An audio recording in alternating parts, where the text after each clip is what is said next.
नमस्कार. भगवद्गीता हा आपल्या देशामध्ये हिंदू धर्मीयांचा सर्वाधिक श्रेष्ठ धर्मग्रंथ अशी मान्यता आहे.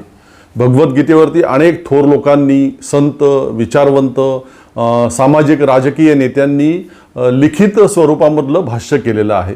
माझ्याकडे सुद्धा अर्थातच भगवद्गीता आहे आणि माझ्या बौद्धिक कुवतीनुसार ती समजून घेण्याचा, आकलन करून घेण्याचा प्रयत्न मी करत आलेलो आहे. ही प्रस्तावना भगवद्गीतेवरची आज कशासाठी करतोय तर नागपूरला डॉक्टर गिरीश गांधी यांच्या वाढदिवसाचं औचित्य साधून नुकतंच ज्येष्ठ पत्रकार, संपादक सुरेश द्वादशीवार सरांचं भगवद्गीतेवरती एक व्याख्यान आयोजित करण्यात आलं होतं परवा. सुरेश द्वादशीवार सर म्हणजे ज्ञान आणि माहितीचा प्रचंड अफाट असा महासागर, ज्ञान आणि माहितीचा प्रचंड खजिनाच त्यांच्याकडे आहे. आणीबाणीचा विषय, काश्मीर प्रश्न आदी काही महत्त्वाच्या विषयांबाबत त्यांचा अभ्यासपूर्ण भाष्य, त्यांची मुलाखत यापूर्वी अभिव्यक्तीवरून मी आपणापर्यंत पोहोचवलेली आहे आणि ती प्रचंड व्हायरल सुद्धा झालेली आहे. आज त्यांचं भगवद्गीतेवरील अतिशय वेगळं, तुम्ही आजपर्यंत कधीही ऐकलं नसेल असं विवेचन तुमच्यापर्यंत पोहोचवण्याचा प्रयत्न करतोय. भगवद्गीता खरंच कुरुक्षेत्रावरती श्रीकृष्णानं अर्जुनाला सांगितली का? रणभूमीवरती इतका प्रदीर्घ काळ, इतका मोठा उपदेश करणं, मार्गदर्शन करणं प्रॅक्टिकली संभव आहे काय? मग नेमकं याबाबतचं वास्तव काय असेल? भगवद्गीतेच्या सगळ्या भाष्यकारांच्या मांडणीमध्ये प्रचंड तफावत, प्रचंड फरक कशामुळे? या भेदाचं नेमकं कारण काय? भूतकाळात, पूर्वीच्या काळी आपण आपल्या महापुरुषांसोबत खूपच प्रचंड वाईट आणि प्रचंड कृतज्ञपणे वागलेलो आहोत असं या व्याख्यानामध्ये द्वादशीवार सर म्हणाले. ते कशामुळे? मूळ गीतेपेक्षा गीतेवरील भाष्य अधिक समर्पक असं द्वादशीवार सर म्हणतात. ते का? याशिवाय मी नक्कीच नरकात जाणार आहे, मी प्लॉट बुक करून ठेवलाय तिकडे, असं सुद्धा ते एक ठिकाणी म्हणालेत. ते कशामुळे? ही उद्विग्नता ही कशामुळे? अतिशय वेगळी आणि अतिशय महत्त्वपूर्ण अशी मांडणी या विषयावरती सुरेश द्वादशीवार सरांनी केलेली आहे. तुम्ही धार्मिक वृत्तीचे असा किंवा नसा हे विवेचन नक्की ऐका, कारण ते अतिशय महत्त्वाचं आणि प्रचंड उपयुक्त आहे. आणि हो, हे नागपूरमध्ये जे सगळे कार्यक्रम होत असतात, जे मी अभिव्यक्तीवरनं आपणापर्यंत घेऊन येत असतो, त्या कार्यक्रमांचं चित्रीकरण माझे नागपूरचे स्नेही गौरव मानकर हे आणि त्यांची टीम करत असते. @पोस्ट मराठी या नावाचं त्यांचं यूट्यूब चॅनल आहे. अतिशय महत्त्वाचे आणि सामाजिक स्वरूपाचे विषय त्या @पोस्ट मराठी या त्यांच्या यूट्यूब चॅनलवरनं ते हाताळत असतात. राज्यातील नुकताच घडलेलं आणि चालू असलेलं अजून ते प्रकरण, शिक्षक भरती घोटाळ्याचा सगळा पर्दाफाश त्यांनी अतिशय जबरदस्त पद्धतीने लावून धरला आहे. आणि मागे औरंगजेब कबर प्रकरण जेव्हा उखडून काढण्यात आलेलं होतं तेव्हाची त्यांचे सगळे रिपोर्टिंग, सगळे एपिसोड अतिशय रोखठोक आणि वास्तववादी होते. त्यामुळे ते @पोस्ट मराठी यूट्यूब चॅनलसुद्धा तुम्ही अवश्य सबस्क्राईब करावं असं माझं तुम्हाला आवाहन आहे. आणि अर्थातच आपलं अभिव्यक्ती चॅनलसुद्धा न विसरता सबस्क्राईब करा, अजून केलं नसेल तर आत्ता लगेच करा प्लीज. आणि आता ऐका, भगवद्गीतेवरती तुम्ही आजवर कधीही ऐकलं नसेल असं पूर्णपणे वेगळ्या स्वरूपाचं परंतु प्रचंड अभ्यासपूर्ण असं आदरणीय सुरेश द्वादशीवार सरांचं हे भाष्य. आपल्या सगळ्यांच्या परवानगीनं मी आपल्या विषयाकडे वळतो. श्रीमद भगवद्गीता हा हिंदू धर्मशास्त्रातला सर्वात आदरणीय ग्रंथ आहे. गीता रहस्याच्या सुरुवातीला लोकमान्य टिळकांनी असं म्हटलंय की भगवद्गीता ही आपल्या धर्मशास्त्रातली सर्वात मौल्यवान हिरेवजा बाब आहे आणि म्हणून त्याकडे आपण वळलं पाहिजे. आपल्या सगळ्यांच्या मनामध्ये भगवद्गीतेविषयी श्रद्धा आहे, आपल्या मनामध्ये वेदांविषयी श्रद्धा आहे, उपनिषदांविषयी श्रद्धा आहे. पण एक मिस्किल वाक्य सांगतो. आमचे नरहर कुरुंकर असं म्हणायचे की आम्हा सगळ्यांच्या मनामध्ये या सर्व ग्रंथांविषयीची जी अपार आत्मीयता आणि आदर आहे त्याचं एक महत्वाचं कारण आम्ही ते वाचत नाही हे आहे. हे मी फक्त हिंदू धर्मशास्त्राच्या बाबतीतच बोलतो असं नाही, मी कोरोनाच्याही बाबतीत हे सांगू शकतो, जुन्या कराराबाबतही सांगू शकतो, कारण मी त्यांच्याही क्षेत्रामध्ये प्रवचनं केलेली आहेत. मुद्दा असा आहे की न वाचता न समजून घेता जर श्रद्धा वाटत असेल तर आपण मूर्तीपूजक खरे आहोत हे आपण लक्षात घेतलं पाहिजे. आपला सगळ्यांचा संबंध आणि आपला समज आरंभापासूनचा असा आहे की भगवद्गीता ही भगवान श्रीकृष्णाने अर्जुनाला सांगितली आहे आणि त्यांनी सांगत असताना तो व्यासांनी ती लिहून घेतली आहे. या ग्रंथाचं महत्व हे आहे की हा ग्रंथ कुठल्याही ऋषीने आपल्या आश्रमात बसून लिहिला नाही. हा ग्रंथ प्रत्यक्ष कुरुक्षेत्रावर जन्माला आला.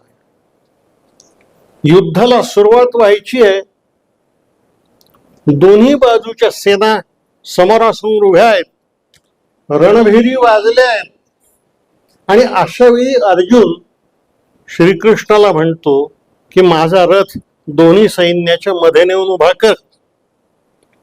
आणि श्रीकृष्ण तो रथ त्याचा दोन्ही सैन्याच्या मध्ये नेऊन उभा करतो.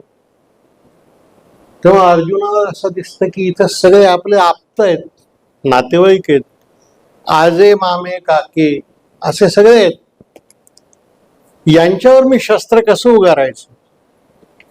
म्हणून आप्तांच्या मोहात तो पडतो आणि तो श्रीकृष्णाला म्हणतो मी युद्ध करत नाही. आणि मग श्रीकृष्ण त्याला युद्धासाठी उद्युक्त करतो. तस्मात युद्धस्व भारत असं तो म्हणतो. त्यासाठी संबंध गीता सांगितली गेलेली आहे.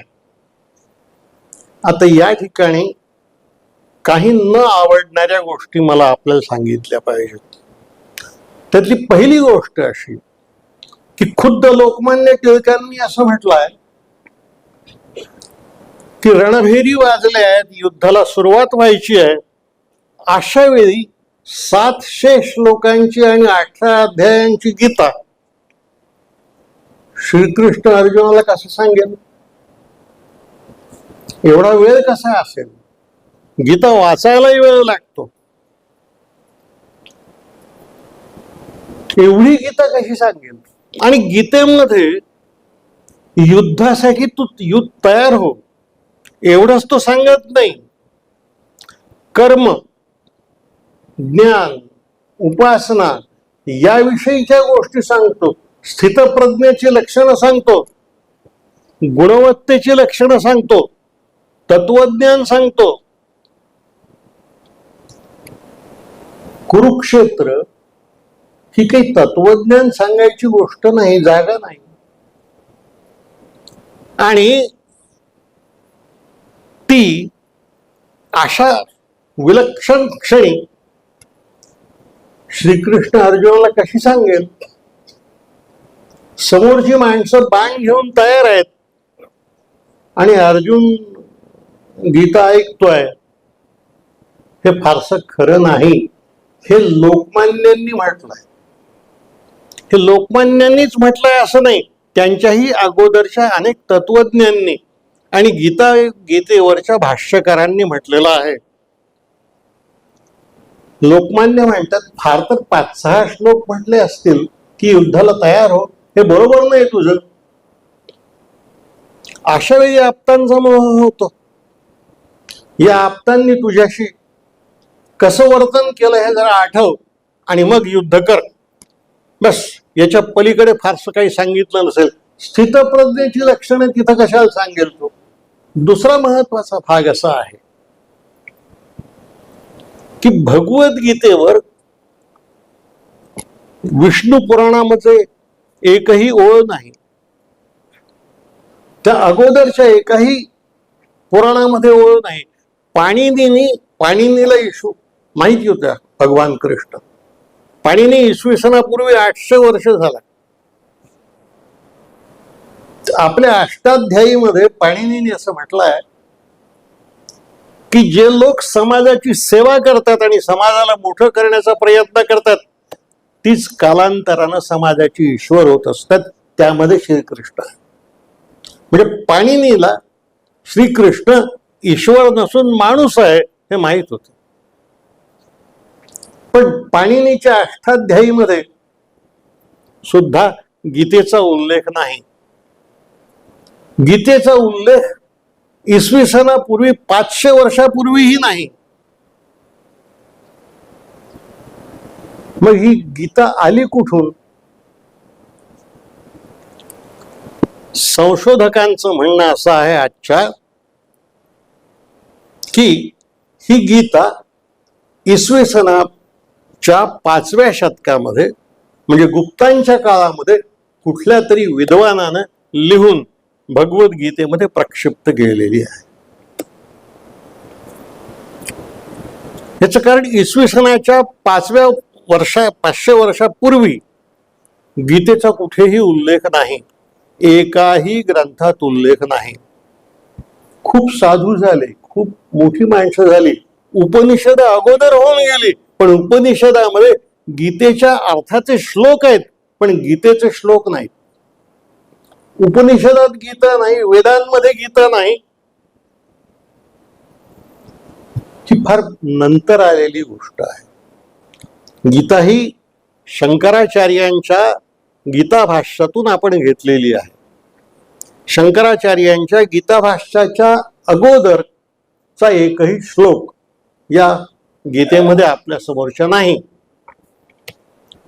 आता असं का व्हावं?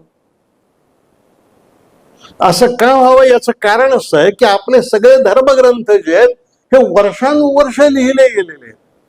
आपले वेद 2500 वर्ष लिहिले गेले. तसं महाभारत 2500 वर्षे लिहिलं गेलं. रामायणही दीर्घकाळपर्यंत लिहिलं गेलं. काही संशोधकांच्या मते तर रामायण हे महाभारतानंतर लिहिलं गेलेलं आहे. कारण रामायणाची भाषा ही महाभारताच्या भाषेपेक्षा आधुनिक आहे आणि गीतेची भाषा तर फारच आधुनिक आहे. त्यामुळे गीता ही 8व्या शतकाच्या पूर्वी नेता येत नाही. म्हणजे अभ्यासकांना, मी श्रद्धावानांच्या बाबतीत बोलत नाही. इथे एक माझ्या हातून घडत असलेलं पाप सांगून टाकतो. ते पाप असं आहे की धर्मग्रंथ आणि धर्म हे श्रद्धेचे विषय आहेत आणि श्रद्धेला चिकित्सा चालत नाही. श्रद्धेला चिकित्सा चालत नाही. तो श्रद्धेचा अपमान होतो. मिर्झाभाई, कुराणावर पहिलं भाष्य टीकात्मक मौलाना आझादांनी लिहिलं. किती वर्षांनी लिहिलं? 1500 वर्षांनी लिहिलं. मध्ये टीकाकार नाही झाला. कारण धर्मांना चिकित्सा चालत नाही. आपल्याही धर्माला चिकित्सा चालत नाही. आमच्यातले जे ज्ञानी लोक आहेत ते आम्हाला असं सांगत आले की आमचा धर्म फार सहिष्णू आहे. हे खोटं आहे. आपला धर्म सहिष्णू नाही. कारण आपण चारवाक जाळले ना, त्यांचे ग्रंथ जाळले, त्यांचा एकही ग्रंथ शिल्लक ठेवला नाही. आपल्या सगळ्या संतांनी चारवाकांना वाळीत टाकलं. नुसतं वाळीत टाकलं नाही, अश्लील अनैतिक ठरवून टाकलं. कारण ते तर्काने विचार करत होते, श्रद्धेने विचार करत नव्हते. तो हे जे मी चिकित्सा करतोय हे या अर्थानं धर्मश्रद्ध लोकांच्या दृष्टीनं पापच आहे. पण करावं कोणीतरी, करावं कोणीतरी. तिकडच्याही जागा भरल्या पाहिजे ना. सगळ्या स्वर्गातल्याच जागा भरल्या पाहिजे असं काही नाही. मी प्लॉट रिझर्वच केलाय. एकदा नागपुरामध्येच आपल्या बाबा महाराज सातारकरांची ज्ञानेश्वरीवर व्याख्यानं होती. मी व्याख्यानांचा अध्यक्ष. मी शेवटल्या समारोपाच्या व्याख्यानाच्या अगोदर महाराजांना असं विचारलं की महाराज, भगवद्गीतेवर एक भाष्य शंकराचार्यांनी लिहिलं आणि ते संन्यासपर लिहिलं, ज्ञानेश्वरांनी चिद्विलासपर लिहिलं, लोकमान्यांनी कर्मयोगपर लिहिलं, गांधी अनासक्ती म्हणाला, अहिंसापर म्हणाला. आणि पुढे सांगतो मी, बाबासाहेब आंबेडकर म्हणाले की मला माझ्या आयुष्यात जर कधी वेळ मिळाला तर मी गीतेवर आणखी एक भाष्य लिहीन आणि गीता समतापर संदेश देते असं सांगेन. ते इतके अर्थ कसे निघतात? ते मला म्हणाले तुम्हाला विचारायचं काय? तुम्ही म्हटलं मला विचारायचं हे आहे की या सगळ्यांपैकी मी कोणाचा खरा अर्थ खरा मानायचा? तर ते म्हणाले हे तुम्हाला कशाला हवंय? मी म्हणालो माझा तुमच्यावर विश्वास असल्यामुळं तुम्ही सांगाल त्याचा अर्थ मी खरा मानतो, बाकीच्यांनी आम्हाला फसवलं असं मी ठरवतो. तो माणूस फार प्रामाणिक होता. ते म्हणाले माझी अडचण अशी आहे की मी ज्ञानेश्वराशिवाय दुसऱ्या कोणाचा अभ्यासच केला नाही. आणि असं म्हणून त्यांनी आपली सुटका करून घेतली. माझी सुटका अजून त्यातून झाली नाही.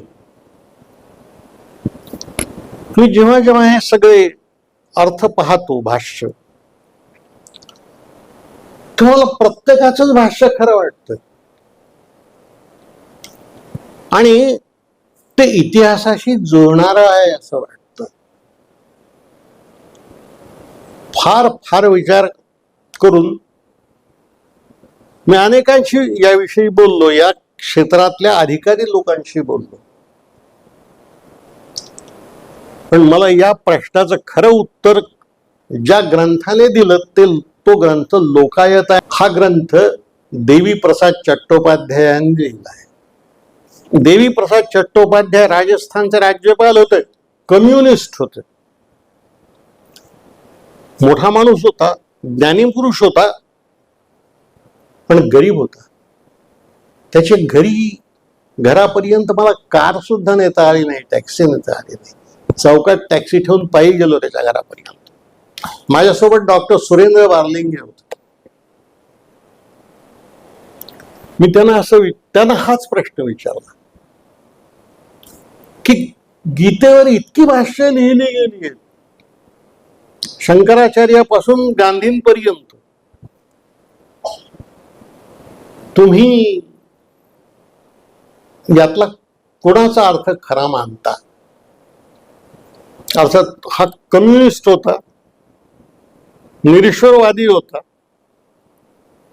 हे लक्षात घेऊन त्याचं उत्तर लक्षात घ्या. ते मला फार पटलं आहे असं नाही, पण त्यांनी जे उत्तर दिलं ते मला सत्याच्या अधिक जवळचं वाटलं. तो असं म्हणाला की ज्ञानेश्वर काय, शंकराचार्य काय, टिळक काय, गांधी काय,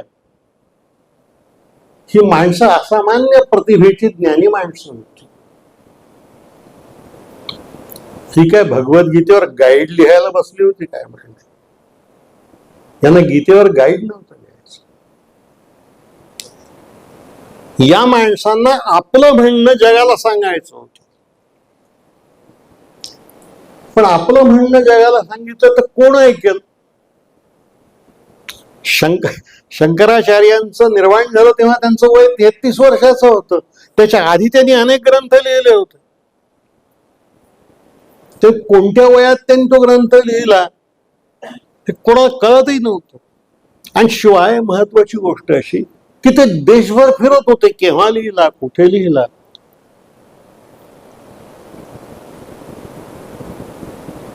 इथे एक शंकराचार्यांविषयीची गोष्ट सांगितली पाहिजे मला. शंकराचार्यांच्यामुळे या देशातला धर्म जिवंत राहिला आहे, आपण लक्षात घ्या. पण शंकराचार्यांची अवस्था किंवा शंकराचार्यांच्या आयुष्याची किंमत आम्ही कशी केली? शंकराचार्यांची आई मृत्यू पावली तेव्हा तिच्या अंत्ययात्रेला एकही जण आला नाही, त्यांच्या गावातला एकही जण आला नाही. आईचं प्रेत खांद्यावर घेऊन नदीवर नेऊन जाळलं त्यांनी. आणि का? तर शंकराचार्यांनी संन्यास घेतला होता, आणि संन्यास ज्यांनी घेतला त्यांनी गृहस्थाश्रमाची कामं करू नयेत म्हणून कालडीच्या त्याच्या समाजातल्या लोकांनी त्याच्यावर बहिष्कार घातला. कोणी आलं नाही, त्यांनी एकट्याने ते काम केलं. तो म्हणाला माझ्या आईला शब्द दिला होता म्हणून मीच अंत्यसंस्कार करेन. आपला समाज आपल्या उपकारकर्त्यांविषयी फार वाईट वागला आहे हे आपण लक्षात घ्या. त्यांचे पुतळे लावणं ठीक, त्यांची पूजा करणं ठीक, त्यांच्या यात्रा करणं, कुंभमेळे हे ठीक आहे, बरं आहे आजच्या समाजाला. पण या महापुरुषांना आपण कसं वागवलं? ज्ञानेश्वर समाधी का घेतो? आणि तुकारामाला विमान कसं आलं हे तर मला अजूनही समजलं नव्हतं. पण तुकारामाला आलं तर शिवाजी महाराजाला का नाही आलं? त्यांनाही यायला पाहिजे होतं ना. समकालीन होते आणि श्रेष्ठ होते. आपण आपले उपकारकर्त्यांना चांगलं वागवलं नाही, त्यांच्याशी आपण फार वाईट वागलो. आणि मला पुष्कळदा असं वाटतं की अलीकडच्या काळामध्ये लोकांच्या मनामध्ये जो भक्तिभाव आला आहे ना, तो त्याचा पश्चाताप म्हणूनच आला असला पाहिजे. फार वाईट वागलो होतो आपण लोकांशी. शंकराचार्यांनी संन्यासपर अर्थ का लावला त्याचं उत्तर असं आहे की शंकराचार्यांचा काळ या देशामध्ये अनिती आणि अनाचार माजलेला काळ. सर्व धर्मांमध्ये, सर्व धर्मांच्या आचारामध्ये कमालीची अनिती पसरलेली होती. बुद्धांचे भिक्षुक संघ सगळे अनाचाराने बाटलेले होते. हिंदूंमध्ये शाक्त, कापालिक असे अनैतिक संप्रदाय निर्माण झालेले होते. म्हणजे अनितीलाच धर्म मानणारे संप्रदाय होते. या अनितीला धर्म मानणारे संप्रदाय जे आहेत, यापासून जर देशमुक्त करायचं असेल आणि संस्कृती मुक्ती करायचं असेल तर मग या देशाला संन्यासच शिकवला पाहिजे, मोहापासून दूर जाणंच शिकवलं पाहिजे. याची गरज शंकराचार्यांना वाटली. माणसांना ज्या गोष्टींचे मोह होतात त्या सगळ्या गोष्टी आपल्याला ठाऊक आहेत, आणि या मोहांपासून कोणी वाचलं नाही. पैशाचे मोह असतात, स्त्रियांचे मोह असतात, सत्तेचे मोह असतात. या सगळ्या मोहांपासून समाजाला दूर करायचंय तर या समाजामध्ये संन्यस्त वृत्ती आली पाहिजे. हा समाज मोहांपासून दूर गेला पाहिजे म्हणून शंकराचार्यांनी संन्यास धर्म सांगितला. मग पुढचा प्रश्न येतो की ज्ञानेश्वरांनी काय केलं? ज्ञानेश्वरांचा काळ आपण लक्षात घ्या. ज्ञानेश्वर 13व्या शतकात जन्माला आला. 13व्या शतकामध्ये दिल्लीला खिल्जीचं राज्य आलं होतं आणि खिल्जीच्या फौजा दक्षिणेत थेट ज्ञानेश्वराच्या गावापर्यंत पोहोचल्या होत्या. आणि अल्लाउद्दीन खिल्जीचं राज्य आणि त्याच्यात शस्त्रास्त्रांचा झंझावाट एवढा मोठा होता की त्यापुढे आपली संस्कृती टिकाव धरू शकणार नाही. आता या ठिकाणी पुन्हा एक वाईट गोष्ट सांगितली पाहिजे.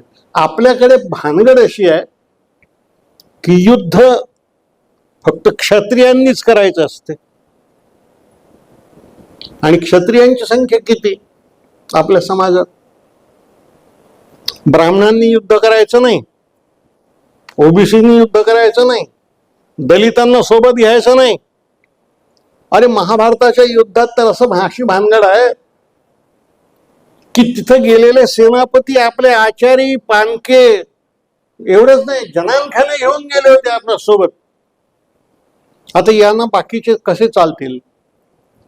तर मग खिलजीला क्षत्रियांचा वर्ग तोंड देऊ शकत नाही, सारा समाजच उभा केला पाहिजे. किमान या समाजामध्ये या देशाची संस्कृती जागवली पाहिजे. म्हणून ज्ञानेश्वरांनी चिदविलास सांगितलं. आणि चिदविलास सांगताना काय सांगितलं? हे ब्रह्म्याचंच लक्षण आहे सगळं, पण हे सांगताना त्यांनी भगवद्गीता ही संस्कृत भाषेतून मराठीत आणली, कबीरांनी ती हिंदीत आणली, आळवार संतांनी दाक्षिणात्य भाषांमध्ये आणली. भगवद्गीता सामान्य माणसांपर्यंत पोहोचली पाहिजे. त्याच्या अगोदर ती फक्त ब्राह्मणांपर्यंतच पोहोचली होती. आणि ब्राह्मणांपर्यंत जी पोहोचली ती गीता, तिचं रक्षण, त्या संस्कृतीचं रक्षण ब्राह्मणांचा वर्ग करू शकणार नाही. या वर्गाच्या सामर्थ्याला बहुजन समाजाची जोड दिली पाहिजे. म्हणून भगवद्गीता ही मराठीत आणण्याचा प्रयत्न केला. आम्ही मराठीचे प्राध्यापक सुद्धा हे सांगत नाही की ज्ञानेश्वरांनी गीता मराठीत का आणली. ती मराठीत यासाठी आणली की हा देश एकत्र व्हावा आणि या देशाची परंपरा आणि संस्कृती जपायची असेल तर ती केवळ एका जातीला जपता येणार नाही, ती या समाजाला जपली पाहिजे. म्हणून भगवद्गीता साऱ्या समाजात पोहोचली पाहिजे. म्हणून ज्ञानेश्वरांनी भगवद्गीता मराठीत आणली, आळवार संतांनी दाक्षिणात्य भाषांमध्ये नेली आणि उत्तरेतल्या संतांनी ती हिंदी आणि अन्य भाषांमध्ये तेव्हाच्या नेली. लोकमान्य टिळकांनी कर्मयोग सांगितलं, त्याचं कारण उघडच आहे. कारण लोकमान्यांना हा देश इंग्रजांच्या विरुद्ध स्वातंत्र्य लढ्यासाठी उभाच करायचा होता. आणि स्वातंत्र्य युद्धासाठी लढा उभा करायचा तर या देशाला त्याच्या सामर्थ्याची जाणीव करून देणे, इंग्रजांविरुद्ध युद्ध करायला सांगणे आणि हा देश एकत्र करणे इंग्रजांविरुद्ध, यासाठी कर्मयोग सांगणं भाग होत. म्हणून लोकमान्यांनी कर्मयोग सांगितला. शंकराचार्यांनी संन्यास सांगितला, तो मोहापासून संस्कृती दूर करण्यासाठी सांगितला. ज्ञानेश्वरांनी सांगितला, तो मोगल फौजांच्या आक्रमणापासून हा देश आणि या देशाची प्राचीन संस्कृती जगवण्यासाठी गीता मराठीत आपापल्या भाषेत आणण्याचा, देशी भाषेत आणण्याचा प्रयत्न केला. लोकमान्यांना हा देश स्वातंत्र्यासाठी उभा करायचा होता आणि नुसता उभा कर्तृत्वानं उभा केला. 6 वर्ष तुरुंगात राहिला तो.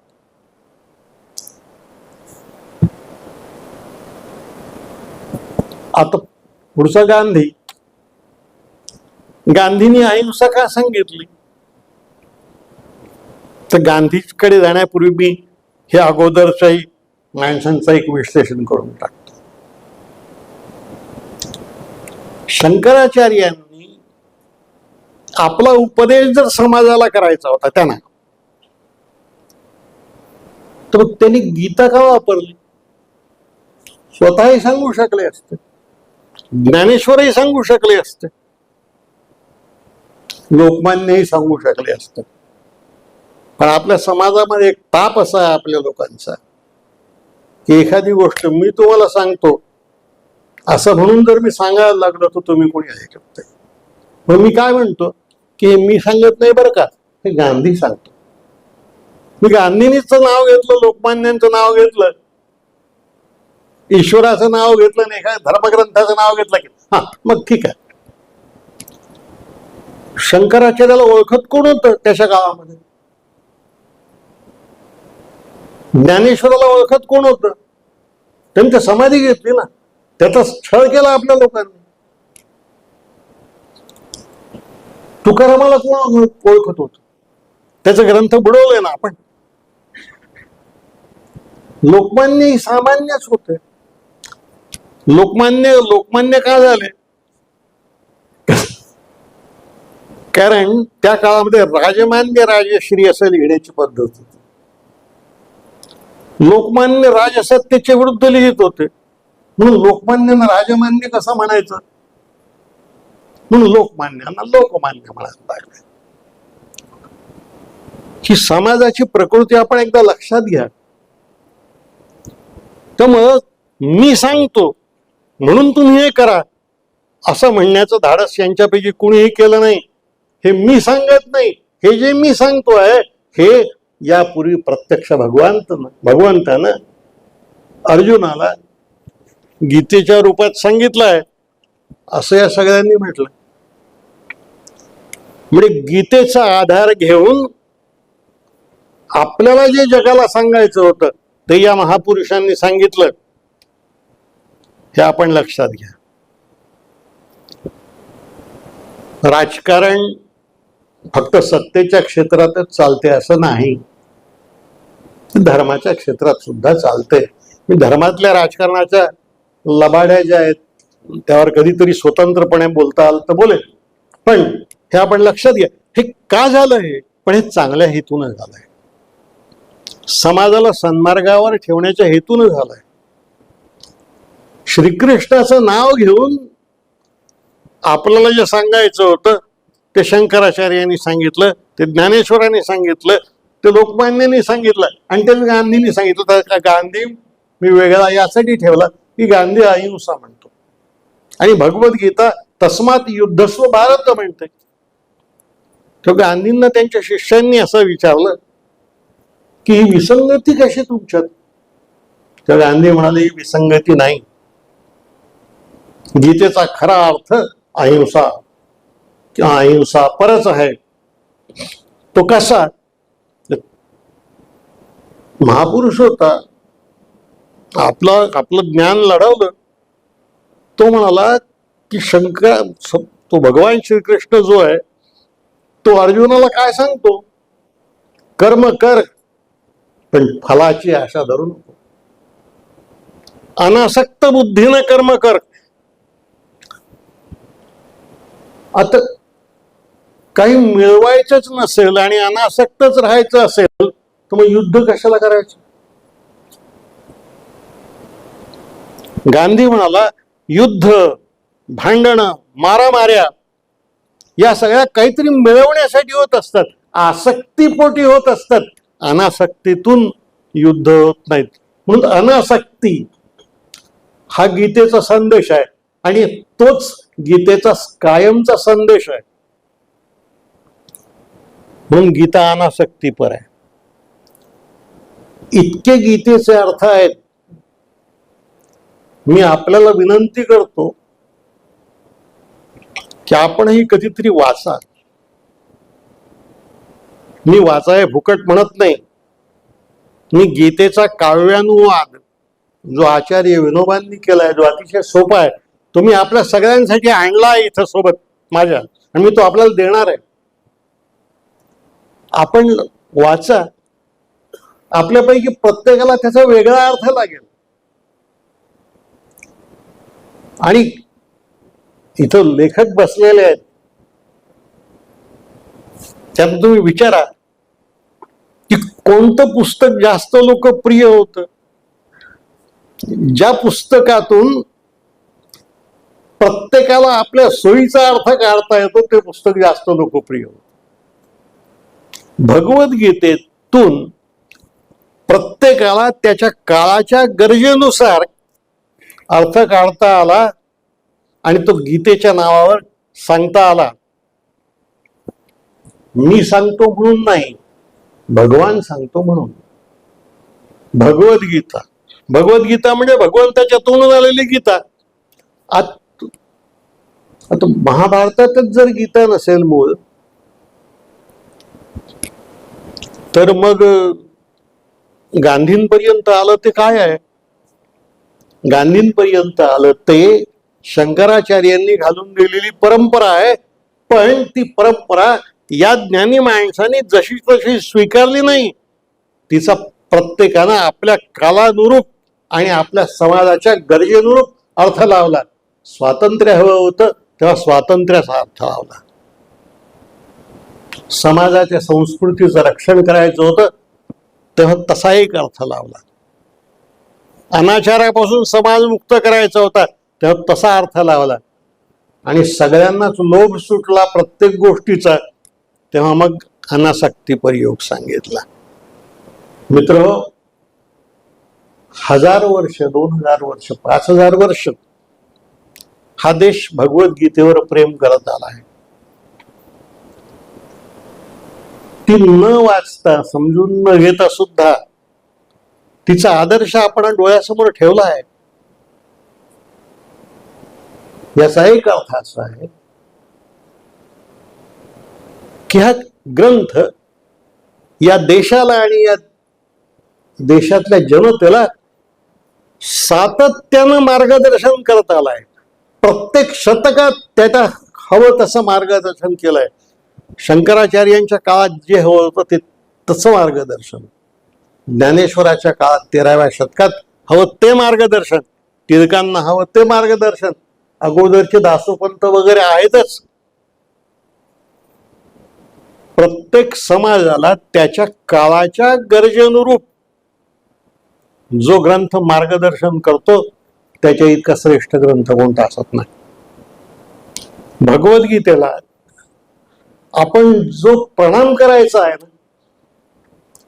तो अर्जुनासाठी कृष्णाने सांगितलेली गीता म्हणून नाही, तुमच्या माझ्यासाठी प्रत्येक काळात वेगळा अर्थ सांगणारी गीता, मार्गदर्शक गीता म्हणून तिच्याकडे पाहिलं पाहिजे आणि तिला नमस्कार केला पाहिजे. धन्यवाद.